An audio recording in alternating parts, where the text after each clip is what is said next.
আসসালামু আলাইকুম রহমতুল্লাহ। মাননীয় প্রধানমন্ত্রী সাথে বাংলাদেশের অর্থমন্ত্রী বাইফুত পাপ্পা কথা যা হওয়া পরে হয়ে দিয়ে দাবি দেওয়া যা দিয়া পরে দিয়ে দিয়ে কিন্তু যা চাই ইয়া তোর বেশি দিলে কি আপত্তি আছে না? ঠিক আছে। আর মাননীয় সংসদ সদস্য সকল কেউ বক্তৃতা দিন না ভারতে গুসা নই, কারণ মাননীয় প্রধানমন্ত্রী তো আর বহু জায়গা যা ঘুরিব প্রোগ্রাম আছে। আইও কথা নহইতেও চাইলাম তে হদে তুমি সিটাঙ্গে মানুষ দিও নহইলে তুই তারা গুসু একতার লাই এডে পর্যটন স্পট খোয়াকা ভার পর্যটন স্পটও কি দেন না লবণের ন্যায্য মূল্য পাওয়া শুরু করছে ইনশাআল্লাহ। মাননীয় প্রধানমন্ত্রী অচিরেই ঘোষণা করিব ন্যূনতম দাম ৮০ হলো ৭০ পাইব আন্দাজ করি তেজ মানলা। আচ্ছা বাদ বাকি বেরিবাদর মন্ত্রী সহ বেগ কোনরে এটা বাঁশখালী আইয়ে পরিমাপ করি বললে ইঞ্জিনিয়ার আই বললে আর দিম আজিয়া মাপ করন সময় নাই। বাঁশখালীর উন্নয়ন যা যা করা পরে মাননীয় প্রধানমন্ত্রী করিব। লোয়াগারাও তো সাত কান্যার আর বড় ভাই শাহজাহান চৌধুরী জামাতের এমপিরি এডো কিছু ত্রাণ সামগ্রী দিয়া যাইব আনলে হবে তো বাঁশখালী দিও বা আনা মানুষ না দিয়া যাইব। এটা বাঁশখালীর এমপি সাহেব আইসে এখন আরা কোনো ভেদাভেদ নগরী ওবা এটা জামাত এমপি বলে কি মাননীয় প্রধানমন্ত্রী নয় না ত্রাণ সামগ্রী নদেন না। আর নেতা বাংলাদেশের মানবিক নেতা, গরিবের নেতা, এদেশের উন্নয়নের নেতা। ইনশাআল্লাহ কোনো বৈষম্য নহব। খুদা হাফেজ।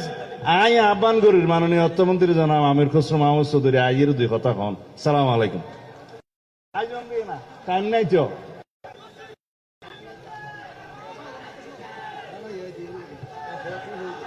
আমাদের মাঝে এখন বক্তব্য রাখছেন চট্টলের অহংকার, চট্টলের গৌরব, জাতীয় স্থায়ী কমিটির সদস্য, আমাদের সকলের শ্রদ্ধাভাজন নেতা জনাব আমির খসরু মাহমুদ চৌধুরী আমাদের মাঝে গুরুত্বপূর্ণ বক্তব্য রাখবেন।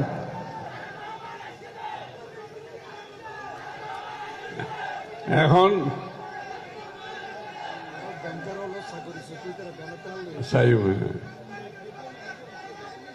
ঠিক আছে ঠিক আছে ঠিক আছে ঠিক আছে তো আরে বুঝছি তো বইও না বিসমিল্লাহির রহমানির রহিম। এখন তো বেগুনও সারকে বক্তৃতা দিয়ে ফেলাই আই যদি সারকে বক্তৃতা দিই মাননীয় প্রধানমন্ত্রী বুঝতে কিছু তাই বাংলা সারকে একখানে মিলে দিই, ঠিক আছে না? আচ্ছা বাঁশখালীর দাবি দেওয়া লাগতো না তো। বাঁশখালীর এই বর্তমান সরকার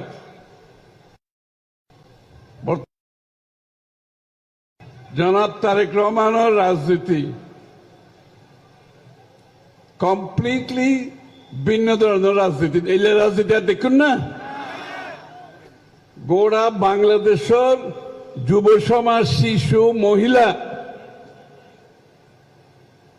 কৃষক, শ্রমিক, ব্যবসায়ী, পেশাজীবী অন্যান্য দেখুন না এই বাজারের মধ্যে কেউ বাদ গিয়ে না প্রত্যেকটি মানুষের সমস্যা মাননীয় প্রধানমন্ত্রীর কাছে জানা আছে এবং প্রত্যেকটা মানুষের জীবন ধারণ জন্মোত্তর মৃত্যু পর্যন্ত রাষ্ট্রের দায়িত্ব কেন পালন করেন ফলে মাননীয় প্রধানমন্ত্রী নতুন রাজনীতি শুরু করছে। ওই ফুলের রাজনীতিতে হাত দেশ চলত না তো, এখন নতুন রাজনীতি, নতুন চিন্তা, নতুন ভাবনা, কারণ বিশ্ব বদলে গিয়ে এখন এই নতুন চিন্তায় বাংলাদেশ গড়ার যে কাম শুরু ইনশাআল্লাহ বাংলাদেশের প্রত্যেকটা মানুষের কাছে অর্থনীতির সুফল প্রত্যেকটা মানুষের বাড়ি বাড়ি যাবে। প্রত্যেকটা মহিলার ঘরে ঘরে যাইব। ওনারা গিয়া ভাইয়েন না মাইফল মহিলা কার্ড ফাইয়েন না, ফ্যামিলি কার্ড ফাইয়েন না, আয়োজন অফন ফ্যামিলি কার্ড আই প্রত্যেক পরিবারের যারা আর মহিলা ঐক্য গড়র যিনি প্রধান মহিলা ব্যাকগ্রাউন্ডের কাছে ফ্যামিলি কার্ড যাব ইনশাল্লাহ। কৃষকদের কাছে কৃষি কার্ড যাব। আর আলেম ওলামা মিলি আলাদা বাতা দেওয়া হই এবং চিকিৎসা সর্বস্তরের মানুষদের চিকিৎসা দেওয়া যায় বিনা পয়সায়। শরীর খারাপ না হইবার লাই যত ব্যবস্থা তার ব্যবস্থা করা যায়। শিক্ষা স্বাস্থ্যর খাতে সবচেয়ে বেশি বরাদ্দ দেওয়া গিয়ে, ঠিক আছে না? সবচেয়ে বেশি বরাদ্দ, কারণ শিক্ষা স্বাস্থ্য হইতে মানুষের মূল খরচ। শিক্ষা স্বাস্থ্য খরচ কমে গেলে গই এবং ফ্যামিলি কার্ডের টেয়া ফাইলি, কৃষক কার্ডের টেয়া ফাইলি, মৌলই ওলামা করে টেয়া ফাইলি, আর কেউ বাকি থাকিল না।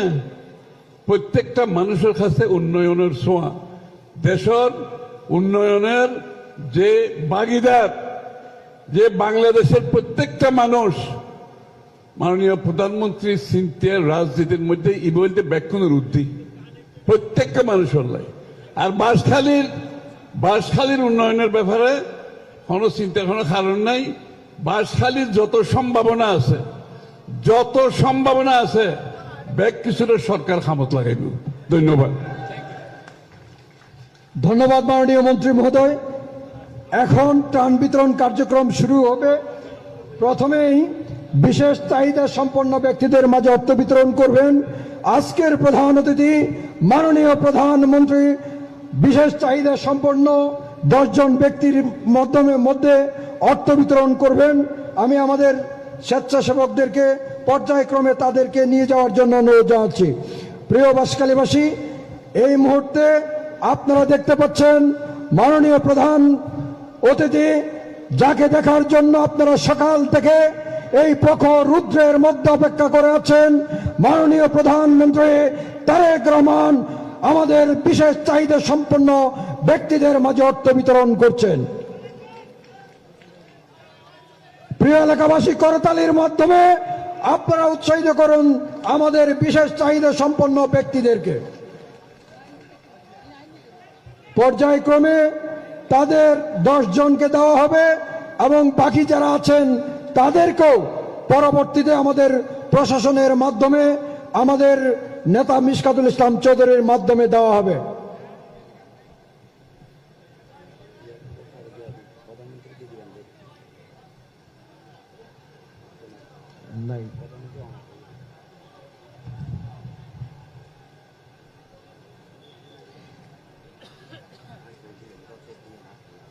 আজকে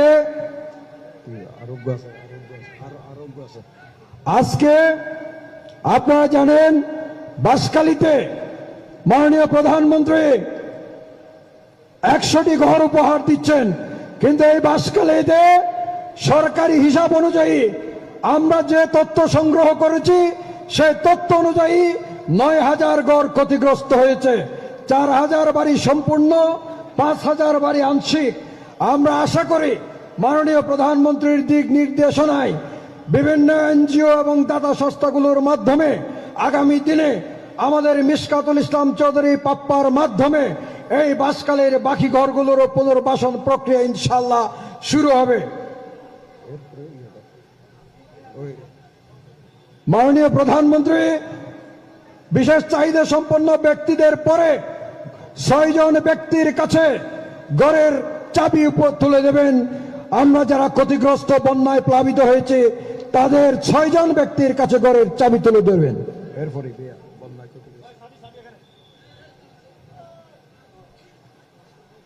আমাদের মাননীয় প্রধানমন্ত্রী যারা ক্ষতিগ্রস্ত নির্মিত ঘর চাবি হস্তান্তর করবে। এর পরবর্তীতে প্রস্তুত থাকার জন্য বিনীত অনুরোধ জানাচ্ছি। বন্যায় ক্ষতিগ্রস্তদের মাঝে যে 4 জন ত্রাণ বিতরণ উপহার সামগ্রী পাবে শুধু স্টেজে 4 জন, বাকিগুলো তাদেরকে পৌঁছিয়ে দেওয়া হবে। স্টেজে উঠবে 4 জন শুধু। বন্যায় ক্ষতিগ্রস্ত যারা ত্রাণ পাবে 4 জন,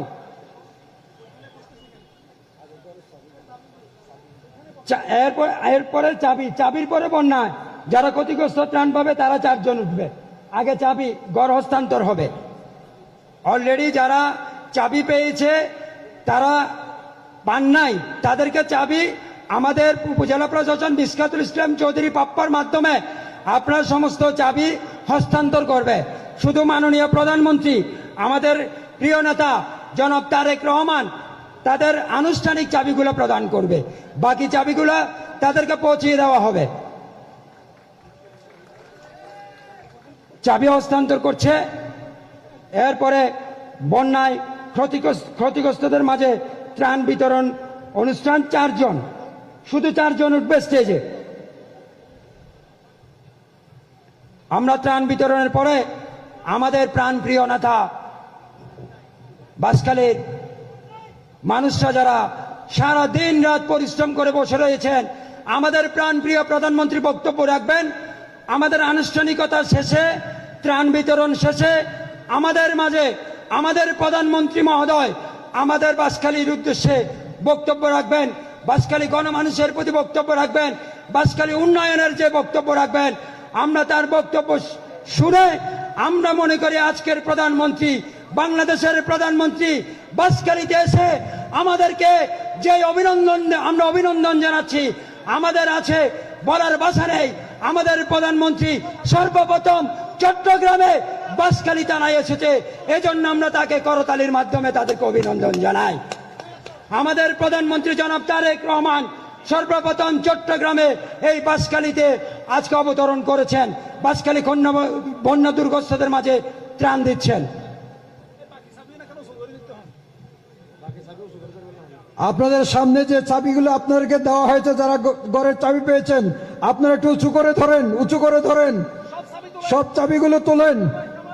আপনারা যারা চাবি পেয়েছেন, ঘর পেয়েছেন, আপনারা চাবিগুলো তুলে ধরেন। আমাদের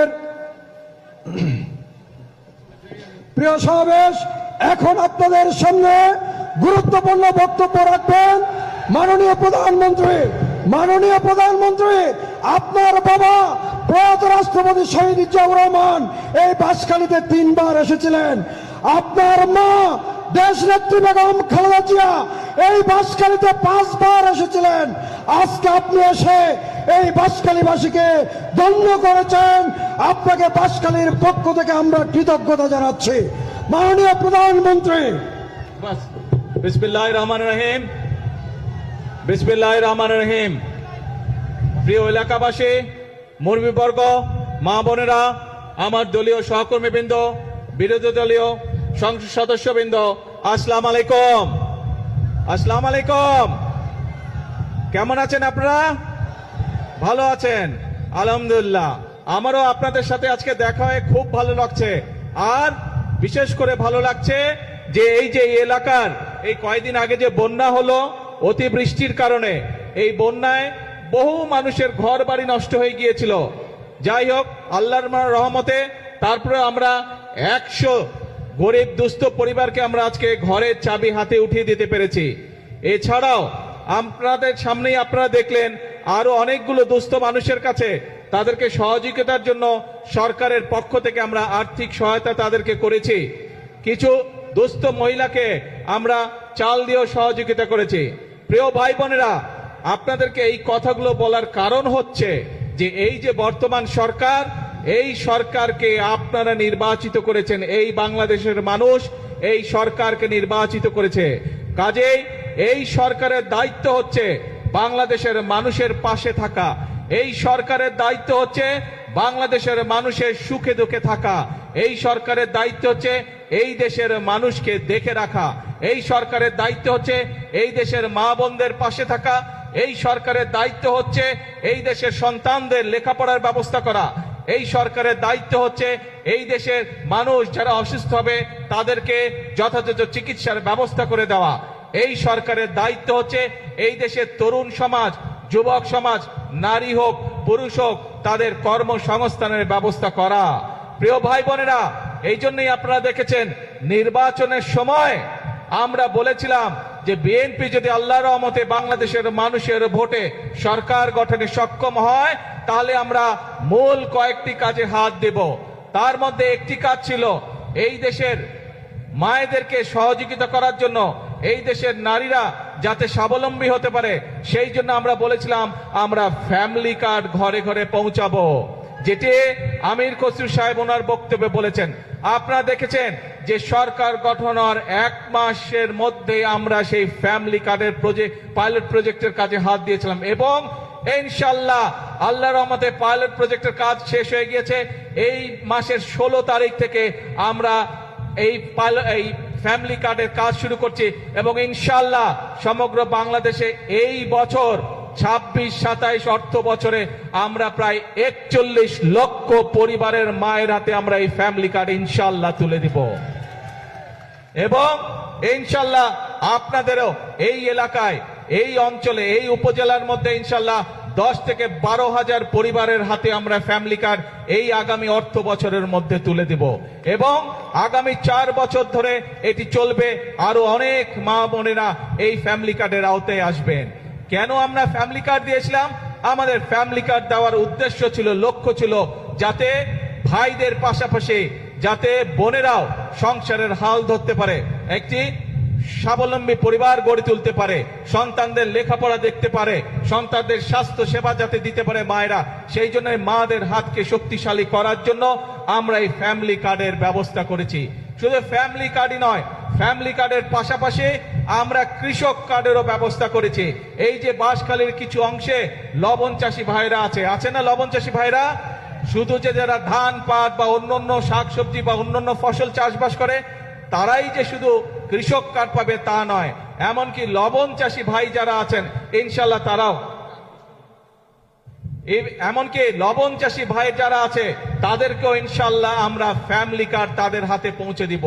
এবং এখানে একটি কথা এসছে যে লবণের মূল্য নির্ধারণ করে দেওয়া, আলোচনা করে আমরা ইনশাআল্লাহ লবণের মূল্য নির্ধারণ করেছি, যেই মূল্য পেলে লবণ চাষী ভাইদের স্বাবলম্বিতা, অর্থনৈতিকভাবে তারা সচ্ছল হবে আস্তে আস্তে। ইনশাআল্লাহ আগামী কিছুদিনের মধ্যে আমরা সেই দামটি আমরা সকলকে জানিয়ে দেব, যার ফলে লবণ চাষী ভাইদেরকে আর আগের মতন কষ্ট পোহাতে হবে না। প্রিয় ভাই বোনেরা, আজকে আমি মাতার বাড়ি গিয়েছিলাম, মাতার বাড়িতে পুরা দেখে আসলাম, এবং শুধু মাতার বাড়ি নাই, সেই চট্টগ্রামে মিরেশসরাই থেকে শুরু করে সমগ্র অঞ্চলকে আজকে আমি দেখেছি, হেলিকপ্টারে আমি দেখেছি। কেন দেখেছি? কারণ এই যে আমাদের সামনে বিশাল সমুদ্র, এটি হচ্ছে এই বাংলাদেশের সম্পদ, এই দেশের সম্পদ। এই যে বিশাল সমুদ্র, এই সমুদ্রের মালিক হচ্ছে এই বাংলাদেশের জনগণ, এবং সেজন্যই এই সমুদ্রকে কিভাবে ব্যবহার করে বাংলাদেশের মানুষের তাদের জীবন ব্যবস্থা উন্নত করা যায়, কিভাবে আমরা সেটি এইখান থেকে শুরু করে সেই মিরেশসরাই পর্যন্ত, মাতারবের পর্যন্ত কিভাবে আমরা বিভিন্ন মিল ফ্যাক্টরি স্থাপন করার মাধ্যমে এই দেশের মানুষের কর্মসংস্থানের ব্যবস্থা করতে পারবো, এই দেশের মানুষের ব্যবসা বাণিজ্যের ব্যবস্থা করতে পারবো, সেই পরিকল্পনা কিভাবে গ্রহণ করা যায় তার জন্য আজকে আমি মাতার বাড়ি গিয়েছিলাম। এবং খুব স্বাভাবিকভাবেই প্রিয় ভাই বোনেরা, আমাদের কয়েকদিন আগে আপনারা দেখেছেন চট্টগ্রামে আমির খসরু সাহেব এবং সালাউদ্দিন সাহেব দুজনের গিয়েছিলেন চায়নাকে, আমরা একটি বিরাট বড় জায়গা দিয়েছি। এই যে চায়না থেকে আমি ঘুরে আসলাম, তাদের সাথে আমি কথা বলেছি, সেখানে তারা কয়েক শত মিল কারখানা তৈরি করবে, এবং এই মিল কারখানাগুলোতে সমগ্র চট্টগ্রামের মানুষ ইনশাআল্লাহ সেখানে কাজ করার সুযোগ পাবে। তার ফলে আমাদের যেমন একদিকে বেকার সমস্যার সমাধান করা সম্ভব হবে, একই সাথে আমরা ইনশাআল্লাহ বহু বৈদেশিক মুদ্রা অর্জন করব, যেই বৈদেশিক মুদ্রা অর্জন করার মাধ্যমে আমরা এই দেশের অর্থনীতি শক্তিশালী করব। সেই বৈদেশিক মুদ্রা দিয়ে আমরা এই দেশের মানুষের, এই দেশের সন্তানদের শিক্ষা ব্যবস্থাকে গড়ে তুলব। সেই বৈদেশিক মুদ্রা অর্জনের মাধ্যমে আমরা এই দেশের, বাংলাদেশের মানুষের স্বাস্থ্য সেবাকে আমরা গড়ে তুলব। আপনারা নিশ্চয়ই এর মধ্যে জানতে পেরেছেন যে আমরা যে উপজেলা পর্যায়ে যে 50 সদস্যের যে হাসপাতাল আছে, 50 বেডের যে হাসপাতাল আছে, এই 50 বেডের হাসপাতালে 30 বেড করে গিয়েছিলেন শহীদ রাষ্ট্রপতি জিয়াউর রহমান। পরবর্তীতে বেগম খালেদা জিয়া যখন সরকার গঠন করেছেন, বাকি 20 বেড যোগ করেছিলেন উনি। আজকে আপনাদের এই বর্তমান বিএনপি সরকার, যেই সরকার আপনাদের সরকার, যেই সরকার জনগণকে নিয়ে কাজ করে, এই সরকার সিদ্ধান্ত গ্রহণ করেছে এই 50 বেডের হাসপাতালকে যাতে প্রত্যেক উপজেলার মানুষ ভালোভাবে স্বাস্থ্য সেবা পায়, সেই জন্য এই 50 বেডের হাসপাতালকে আমরা ইনশাল্লাহ আগামী 5 বছরের মধ্যে প্রত্যেকটি উপজেলা, 503টি উপজেলা সমগ্র বাংলাদেশে প্রত্যেকটি উপজেলা হাসপাতালকে আমরা 101 বেডে উন্নীত করব ইনশাল্লাহ। প্রিয় ভাই বোনেরা, এই কাজগুলো যদি আমাদেরকে করতে হয়, এই দেশের মানুষের জন্য যদি কর্মসংস্থানের ব্যবস্থা করতে হয়, এই দেশের মানুষের কর্মসংস্থানের ব্যবস্থা যদি করার জন্য যদি বিদেশি এবং দেশি বিনিয়োগকারী যারা আছে তাদেরকে উৎসাহিত করে যদি মিল ফ্যাক্টরি স্থাপন করতে হয়, তাহলে তার পূর্ব শর্ত হচ্ছে দেশে শান্তি শৃঙ্খলা থাকতে হবে। দেশে বিশৃঙ্খলা থাকলে চলবে না। যখন বিগত সময় আমরা দেখেছি বা বিভিন্ন সময় আমরা দেখেছি আপনার এলাকায় বা বাজারে যখন কোনো গন্ডগোল হয়, কোনো সমস্যা হয়, তখন কি দোকানপাট খোলা থাকে না বন্ধ থাকে? কি ভাই, বাজারে যদি কোনো গন্ডগোল হয় দোকানপাট বন্ধ থাকে না খোলা থাকে? বন্ধ হয়ে যায়। কেন বন্ধ হয়ে যায়? কারণ এই যে ছোট দোকানদার বা যেই ব্যবসায়ী হোক, ব্যবসায়ীর জন্য বন্ধ করে দেয় যাতে ওই গন্ডগোলে তার ব্যবসার যাতে ক্ষতি না হয়। ঠিক একইভাবে দেশীয় বা বিদেশি বিনিয়োগকারী যারা আছে তারা যখন বিনিয়োগ করবে তারা তো চাইবে যে যাতে তার মিল কারখানার উৎপাদিত পণ্য ঠিকভাবে বন্দর দিয়ে যেতে পারে বা তার কাঁচামাল যাতে সঠিকভাবে আসতে পারে, রাস্তাঘাটে যাতে শান্তি থাকে, তাই না? যদি মিল কারখানা না চলে সঠিকভাবে তাহলে কি কর্মসংস্থানের ব্যবস্থা করা সম্ভব না। সেই জন্য ভাই আমাদেরকে সচেতন থাকতে হবে, আমাদেরকে সতর্ক থাকতে হবে। যারা শান্তি শৃঙ্খলা নষ্ট করতে চায় তাদের বিরুদ্ধে তাদের ব্যাপারে আমাদেরকে সতর্ক থাকতে হবে। আমরা যদি দেশের সন্তানদের লেখাপড়ার ব্যবস্থা আমাদেরকে তৈরি করতে হয়, সুন্দরভাবে লেখাপড়ার ব্যবস্থা করতে হয়, স্কুল কলেজ সুন্দরভাবে তৈরি করতে হয়, তাহলে শিক্ষকদেরকে যদি ট্রেনিং দিতে হয়, ছাত্রছাত্রীদেরকে যদি নতুন করে বই দিতে হয়, এই সকল ব্যবস্থা যদি করতে হয়, তাহলে আমাদেরকে দেশের আইন শৃঙ্খলা ঠিক রাখতে হবে। একইভাবে সতর্ক থাকতে হবে আমাদেরকে, যারা বিভ্রান্ত তৈরি করতে চায় তারা যাতে কোনো সুযোগ না পায়। কারণ বিভ্রান্তকারীরা যদি বিভ্রান্ত করার সুযোগ পায় ক্ষতিগ্রস্ত হবে জনগণ। বিভ্রান্তকারী যারা তারা তো নিজেদের মতন করে চলে যাবে, তারা তো জনগণের সাথে থাকবে না। সেই জন্য প্রিয় ভাই বোনেরা, আজকে আমাদেরকে সিদ্ধান্ত নিতে হবে, আজকে বাংলাদেশের মানুষকে সিদ্ধান্ত নিতে হবে যে আমরা কি আমাদের দেশকে এগিয়ে নিয়ে যাব, নাকি আমরা ঝগড়া ফ্যাসাদে লিপ্ত থাকব, নাকি আমরা বিভ্রান্তকারীদের সাথে থাকব। এই ব্যাপারে আমাদেরকে সিদ্ধান্ত নিতে হবে। আমরা জানি বিগত স্বৈরাচার আমলে এই দেশের জ্বালানি বা বিদ্যুৎ খাতকে কয়েকটি গুটি সংখ্যক ব্যক্তির হাতে তুলে দেওয়া হয়েছিল। তাদের স্বার্থ হাসিলের জন্য বিভিন্ন পরিকল্পনা গ্রহণ করা হয়েছিল, যা এই দেশের মানুষের পক্ষে নয়। খুব স্বাভাবিকভাবে সেই জ্বালানি ব্যবস্থা বা বিদ্যুৎ ব্যবস্থা যেটি অপরিকল্পিতভাবে যেই ব্যবস্থা গুটি কয়েক মানুষকে সুবিধা দিয়েছিল, সেটি যদি জনগণের স্বার্থে সেই পরিকল্পনা করতে হয়, স্বাভাবিকভাবে কিছু সময়ের প্রয়োজন। আমরা এরই ভিতরে তার কাজে হাত দিয়েছি। ইনশাআল্লাহ সমগ্র বাংলাদেশের মানুষের সামনে আগামী 10 বছর আমাদের জ্বালানি পরিকল্পনা কি হবে, আগামী 10 বছর ইনশাআল্লাহ বাংলাদেশের বিদ্যুৎ ব্যবস্থা কি হবে, সেই প্রস্তাবনা আমরা জাতীয় সংসদে উপস্থাপন করব। উপস্থাপন করার মাধ্যমে আমরা পরিকল্পনা দিয়ে সেই কাজ আমরা শুরু করব, যাতে করে স্কুল কলেজ হোক, হাসপাতাল হোক, মিল কারখানা হোক, বাসা বাড়ি হোক, মানুষ ঠিকভাবে বিদ্যুৎ পেতে পারে। গাড়ি ঘোড়া সবকিছুতে, মোটরসাইকেল সবকিছুতে যাতে গ্যাস মানুষ ঠিকভাবে পেতে পারে, সেই পরিকল্পনা আমরা গ্রহণ করব। আমরা খেয়াল করেছি বিগত কিছুদিন ধরে কিছু মানুষ, গুটি সংখ্যক কিছু মানুষ এই ব্যাপারে বিভ্রান্ত ছড়ানোর চেষ্টা করছে। আপনাদেরকে পরিষ্কারভাবে উদ্দেশ্য করে বলতে চাই, বিএনপি সরকার সংসদে পরিকল্পনা উপস্থাপন করবে। আপনাদের যদি পরিকল্পনা থাকে আসুন জনগণের সামনে উপস্থাপন করুন, কিন্তু বিভ্রান্তিকর কথা বলে দেশে বিশৃঙ্খলা তৈরি করবেন না, বিভ্রান্তিকর কথা বলে জনগণের শান্তি নষ্ট করবেন না, জনগণের শান্তি নষ্ট করবেন না। কারণ 50 বছরের উপরে এই দেশের স্বাধীনতা হয়ে গিয়েছে। এখন জনগণের জন্য কাজ করার সময়, এখন দেশ গঠনের জন্য কাজ করার সময়। পৃথিবীর বহু দেশ আমাদের পরে স্বাধীন হয়েছে, কিন্তু তারা কাজ করার মাধ্যমে, পরিশ্রম করার মাধ্যমে তাদের দেশকে অনেক দূর এগিয়ে নিয়ে গিয়েছে। কাজেই আর পিছনে থাকা যাবে না, আর পিছনে পড়ে থাকা যাবে না। এখন একটি লক্ষ্য, একটি উদ্দেশ্য, জনগণের জীবন মান উন্নত করা, দেশের ভাগ্যের পরিবর্তন করা। প্রিয় ভাই বোনেরা, যেই পরিকল্পনার কথাগুলো এই সংক্ষিপ্ত বক্তব্যে আমি আপনাদের সামনে তুলে ধরেছি, আপনারা কি মনে করেন এই পরিকল্পনাগুলো বাস্তবায়িত করা সম্ভব হলে দেশের জনগণের ভাগ্য এবং দেশের ভাগ্য পরিবর্তন হবে? আপনারা কি মনে করেন?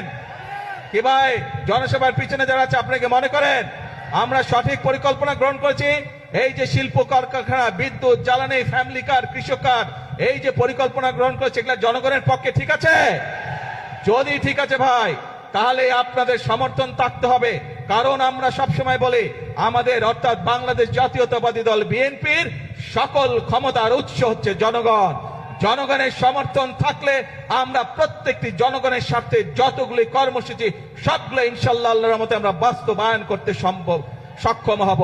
আসুন, আজকের এই জনসভায় আমরা যেভাবে আজকে দুস্থ মানুষকে সহযোগিতা করে যে সাহায্য দিয়েছি, এই সাহায্য এবং সহযোগিতার কে আমরা পরিবর্তন করতে চাই কর্মসংস্থানের মাধ্যমে। সেটি দেশের ভিতরে হোক, সেটি আমাদের তরুণ সমাজের সদস্যদেরকে বিভিন্ন প্রশিক্ষণের মাধ্যমে বিদেশে প্রেরণ করাই হোক না কেন। অর্থাৎ আমরা চাই প্রত্যেকটি বাংলাদেশের প্রত্যেকটি মানুষ, 20 কোটি মানুষের 40 কোটি হাত, প্রত্যেকটি হাত শ্রমিকের হাতে রূপান্তর করতে চাই আমরা, যাতে করে প্রত্যেকটি মানুষ দেশ গঠনে ভূমিকা রাখতে পারে, যাতে করে প্রত্যেকটি মানুষ নিজের হাতের পরিশ্রমের মাধ্যমে নিজের এবং পরিবারের ভাগ্যের পরিবর্তন করতে চায়। আমরা সেই বাংলাদেশকে গড়ে তুলতে চাই। আমরা সেই বাংলাদেশের জন্য অপেক্ষা করেছি, কিন্তু অপেক্ষা করলে বসে থাকলে চলবে না। আমাদেরকে কাজ করতে হবে, আমাদের ফসলের উৎপাদন বৃদ্ধি করতে হবে, আমাদেরকে মিল কারখানা স্থাপনের মাধ্যমে আমাদেরকে কর্মসংস্থান এবং শিল্পের বিপ্লব আমাদেরকে ঘটাতে হবে। প্রিয় ভাই বোনেরা, আসুন আজকের এই জনসভায় আমরা সেই শপথ গ্রহণ করি, সেই প্রতিজ্ঞা গ্রহণ করি যে বাংলাদেশের মানুষ আর বিভ্রান্ত হবে না বিভ্রান্তকারীদের কোন রকম প্ররোচনায়। বাংলাদেশের মানুষ এখন সামনের দিকে যাবে, বাংলাদেশের মানুষ নিজেদের ভাগ্যের পরিবর্তন করবে, বাংলাদেশের মানুষ একই সাথে তার দেশের ভাগ্যের পরিবর্তন করবে। এবং সেই জন্যই আমরা বলি, করব কাজ, করব দেশ, সবার আগে করব কাজ, করব দেশ, ইয়েস, সবার জন্য বাংলাদেশ। আজকে তাহলে এই পর্যন্ত থাকলো। আপনারা নিশ্চয়ই খেয়াল করেছেন, 1 মিনিট ভাই, স্লোগান দিস না ভাই, স্লোগান দিস না, কথা শুন ভাই, কথা বলতে দে, শান্ত হয়ে বস। আপনারা সবই হবে, ধৈর্য ধরতে হবে, ধৈর্য ধরতে হবে, সবই হবে। আপনাদের এই এলাকায় চট্টগ্রাম থেকে আমরা রাষ্ট্রের, ভাই সময় লাগবে তো বেরিবাদ নাকি? এতক্ষণ কি বললাম কিছুই বুঝলো না, বসো। আপনাদের চট্টগ্রাম থেকে আমরা 2 জন গুরুত্বপূর্ণ ব্যক্তিকে সরকারের গুরুত্বপূর্ণ 2টি মন্ত্রণালয়ের দায়িত্ব দিয়েছি। একটি হচ্ছে অর্থ মন্ত্রণালয়, আর একটি হচ্ছে স্বরাষ্ট্র মন্ত্রণালয়। যেই বিভাগে এরকম 2টি গুরুত্বপূর্ণ মন্ত্রণালয়ের দায়িত্বে নিয়োজিত 2 জন ব্যক্তি আছে, সেই এলাকার উন্নয়ন কেউ ঠেকিয়ে রাখতে পারবে না ইনশাআল্লাহ। আজ এই পর্যন্ত থাকলো, এরপরে যখন কাজ শুরু হবে ইনশাআল্লাহ আপনাদের সামনে আবার আসবো, আবার দেখা হবে। আর বেড়িবাঁধ এইটি আমাদের মূল পরিকল্পনার একটি অংশ, ইনশাআল্লাহ বেড়িবাঁধের কাজও শুরু হবে। আল্লাহ হাফেজ। বাংলাদেশ জিন্দাবাদ, বাংলাদেশ জাতীয়তাবাদী দল জিন্দাবাদ। আসসালামু আলাইকুম।